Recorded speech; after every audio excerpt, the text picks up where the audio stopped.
Agora, como hoje é Sexta-feira Santa, e o dia de hoje, como eu já adiantei, é um dia de muita reflexão, e é um dia tão importante, eu recebo uma pessoa muito especial.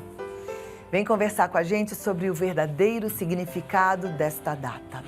Ele é padre, apresentador, escritor, cantor, por onde passa, cativa a todos. E é nosso amigo, e é transparente, é uma pessoa que eu admiro muito. Padre Juarez, me dá um abraço. Ô, Cláudia, de todos os adjetivos que você falou, o que eu mais gostei é amigo. Meu amigo. Amigo, Isso amigo é maravilhoso. mesmo. Sua bênção, padre. Deus abençoe todo mundo nesse dia tão bonito e tão importante. Eu gostei que quando você falou no começo do programa, não há coisa mais fascinante do que o amor de Deus. E não é mesmo. Não existe na Terra, na nossa existência, não existe algo mais fascinante, mais impressionante do que o amor de Deus. E é justamente a sexta-feira da paixão, a sexta-feira santa, o momento da cruz é que a gente consegue perceber esse amor. Eu às vezes uso um termo que poderia ser usado, é um exagero, mas um amor tresloucado de Deus, um amor apaixonado de Deus. Porque o que Jesus faz na cruz é fruto de muita paixão mesmo. Por isso sexta-feira, paixão de Cristo. Paixão de Cristo, né? O nome Paixão de Cristo mostra, é interessante esse nome Paixão, né? Porque a paixão significa, do grego é pathos, aquilo que faz a gente sofrer, ou seja, o sofrimento de Cristo. Só que a paixão passou a ser um significado de amor por causa de Jesus. Porque o sofrimento de Cristo não foi simplesmente um sofrimento masoquista, né? Foi um sofrimento por amor. Por amor, ou seja, tudo que Jesus sofreu por amor. Essa sexta-feira que nós revivemos aquela sexta-feira em Jerusalém é para mostrar o quanto Deus nos ama até o fim, nos amou até o fim, né? Que diz a Bíblia, nos amou até o fim. E em nenhum momento ele retrocedeu, em nenhum momento voltou atrás, mas amou até o fim. É o fruto daquela aliança que um dia Deus fez conosco. Interessante que quando Deus faz aliança conosco, Ele cumpre essa aliança à risca. Nós nem sempre, nós quebramos a aliança várias vezes. Mas Deus, Ele faz a sua parte, ou seja, Ele não volta em 1 milímetro, ou seja, é um amor muito apaixonado por nós. Essa morte de Cristo, ela estava planejada? Olha, a morte de Cristo, como aconteceu, não era... Cristo poderia ter morrido, ou poderia ter morrido em outro lugar ou de outra forma. A sua presença é salvífica. A encarnação é um fato que faz com que a salvação aconteça. Como dizer assim, estava tudo planejado, nós teríamos de dizer, não, então tudo está certo, Judas fez o certo. Não é assim, não precisaria ter acontecido isso. Jesus nos salva, o nosso Salvador é Jesus. Isso não existe meio termo, não existe conversa. Não, ele não seria... Não, ele é o Salvador e ele é que me redimiu, que me libertou. Agora, como é que foi essa libertação? Foi de uma forma muito cruel, porque o preço do resgate foi o sangue dele. Então isso é muito cruel, porque Jesus poderia ter nos salvo e ter resgatado e não precisaria ter passado por essa crueldade. Mas ele passou e foi até o fim, como a gente diz, pagando a nossa salvação, a nossa libertação, nosso resgate. Eu acho que eu já falei isso aqui uma vez, a palavra resgate é muito bonito, me soa muito bem, resgate, porque o resgate é quando alguém é sequestrado, você precisa pagar um resgate. A morte nos sequestrou, o pecado nos sequestrou. A gente se afastou. Então, foi pago um resgate, foi pago esse resgate, ou seja, Deus me resgatou e me resgatou com seu sangue. Ou seja, precisou derramar sangue, precisou haver muito sofrimento e esse sofrimento mostrou, né, de uma forma cabal como Deus me ama, como Deus é apaixonado por mim. Agora, Deus já conhece as nossas dores, os nossos sofrimentos como Deus, mas enquanto Jesus aqui, Deus encarnado, Ele viveu os sofrimentos que a gente vive, né? Ele sentiu todas as dores que a gente sente, é isso? Interessante isso, que a encarnação é uma coisa muito impressionante. É uma coisa muito impressionante. A encarnação significa Deus tomar a nossa carne. Agora, imagina você, Ele assume, porque é um rebaixamento.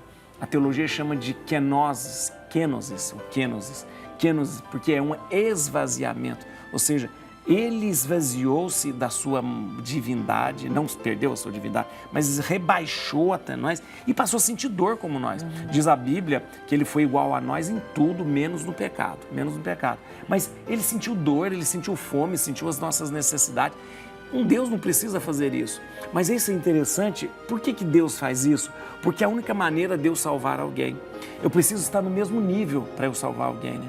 Eu uso a figura, olha, quando eu quero tirar alguém do buraco, eu não posso dizer lá do lado de cima, dizer assim, saia daí. Não, eu tenho que me lançar no buraco também, ficar no mesmo nível dele e resgatar. É o que Deus fez. Ou seja, ele encarnou, ele tomou a nossa carne, ficou no mesmo nível, sente a nossa dor, sente o nosso sofrimento, para que eu possa ser resgatado por ele. Então Jesus é Deus. É Deus, Jesus é Deus. Jesus é Deus, Jesus é Deus. Nós temos a fé cristã, ela mostra Jesus, aliás, mostra a Trindade, Pai, Filho e Espírito Santo, a mesma divindade nas três pessoas, e ele é Deus. Deus encarnado, ou seja, não há um Deus mais próximo do que quando se manifesta em Jesus. Agora, Jesus, quando foi crucificado, ele ficou ali, ressuscitou na Páscoa e voltou para o céu. Isso. E quem está aqui com a gente? Quem está aqui com a gente? A presença salvífica e amorosa de Deus se manifesta no Espírito Santo, que está aqui no meu coração, está no seu coração, porque nós passamos a ser templo do Espírito. E que Espírito Santo é esse? É o mesmo Espírito de Jesus. É o Espírito que movia, que fazia Jesus pregar, é o Espírito que ressuscita Jesus. É o Espírito de Deus. É o Espírito de Deus. Então, a gente, de uma maneira pedagógica, a gente diz que nós vivemos esse tempo do Espírito. Esse tempo do Espírito, porque o próprio Jesus diz assim, olha, eu enviarei para vocês um Espírito Consolador, um Paráclito, um advogado, que fale, que defenda vocês. É uma promessa da Páscoa, o Espírito Santo, promessa da Páscoa. Aliás, a Páscoa, nós chamamos de Páscoa esse tempo no cristianismo que nós adotamos e usamos um termo hebraico, um termo hebraico. Páscoa já era um termo, já era usado entre os judeus, Pessah, que era a passagem da escravidão para a liberdade. Só que nós vimos essa passagem de uma outra forma, passagem da morte para a vida, a morte para a vida. Então nós chamamos isso de Páscoa. Para nós, a Páscoa tem um significado não só territorial, físico, não, mas a Páscoa tem um sentido muito profundo. Ou seja, a Páscoa, a ressurreição de Jesus. Quando eu digo Páscoa, eu estou dizendo vida, paixão, morte e ressurreição. Isso é o fundamento da minha fé. São Paulo dizia assim, se Cristo não ressuscitou, então não adianta nada. Vã a nossa fé, é bobagem, então vamos comer, vamos beber, porque não adianta nada, não existe nada, tal. Mas não, ele ressuscitou. Ele ressuscitou e dá sentido à minha vida. Dá sentido à minha vida por quê? Porque a minha vida tem sentido em Deus quando eu ressuscitar com ele. Porque ele como o primeiro a ressuscitar. A palavra de Deus é muito clara. Ele como primogênito, o primeiro a ressuscitar. E é interessante que São Paulo tem um momento que fala do corpo, que Jesus é a cabeça do corpo místico e todos nós fazemos parte desse corpo. Ora, ele diz, se a cabeça ressuscita, todo o corpo ressuscita. Como que vai sua cabeça ressuscitar? Então, ou seja, todos vamos ressuscitar. Todos nós vamos ressuscitar. Se a gente crer em Cristo. Se a gente... aliás, Jesus fala uma coisa muito interessante. Ele fala assim, quem guarda a minha palavra não verá a morte. Olha, Jesus que falou isso. Quem guarda a palavra não é simplesmente saber a palavra de Deus de cor. Mas guardar a palavra é assumir a palavra de Deus na sua vida e transformar isso em gesto. Transformar em coisa concreta que eu possa ver em bondade, em caridade, em amor, em respeito. Isso é guardar a palavra. A gente falou um pouquinho do Espírito Santo, né? Que na ressurreição, Jesus até tem uma passagem que ele fala que eu vou, mas deixo com vocês o Espírito Santo. Isso mesmo. O que o Espírito Santo frutifica? Quer dizer, deixa de consequência se ele está em nós? Olha, em São Paulo, em Gálatas 5, São Paulo responde isso, né? Gálatas capítulo 5, os frutos do Espírito Santo. Alegria. Alegria é um fruto do Espírito Santo. Uma pessoa que não é alegre tem que ter cuidado. Opa, será que o Espírito não está produzindo? A paz, o Espírito produz a paz. E o Espírito produz um coração pacífico. Um coração o Espírito produz paciência, saber esperar o momento de Deus. Né? A temperança, isso é fruto do Espírito. O que é temperança? A temperança é você ter, a temperança vem de tempero, né? É você saber medir as coisas, saber você ter, equilibrar-se, equilíbrio nas coisas, equilíbrio, né? Então, isso são frutos do Espírito, a afabilidade. Afabilidade, essa palavra ser é difícil. Afável. Uma pessoa grosseira, pode ter certeza, não tem o Espírito Santo. Uma pessoa grosseira não tem o Espírito Santo. Porque o Espírito Santo produz a afabilidade, a amabilidade no trato com as pessoas, no trato com o outro. Então, isso é... Então, se você quiser saber se você realmente o Espírito está produzindo fruto em você, leia Gálatas capítulo 5. Que lá fala quais são os frutos do Espírito, quais são os frutos simplesmente da carne e que você vive sem o Espírito, né? E dá pra gente mudar isso, virar a chavinha, por exemplo, pensando naquela pessoa amargurada, triste, brava, destemperada. Ela consegue mudar essa... Consegue, porque o Espírito está nela. Essa natureza. O Espírito está nela. Mas porque o Espírito Santo está nela, nós não somos templo do Espírito, o Espírito está nela. Por que o Espírito não consegue agir? Porque ela não tem docilidade suficiente para deixar o Espírito agir. Ou seja, ela não deixa com que o Espírito conduza a vida dela, né?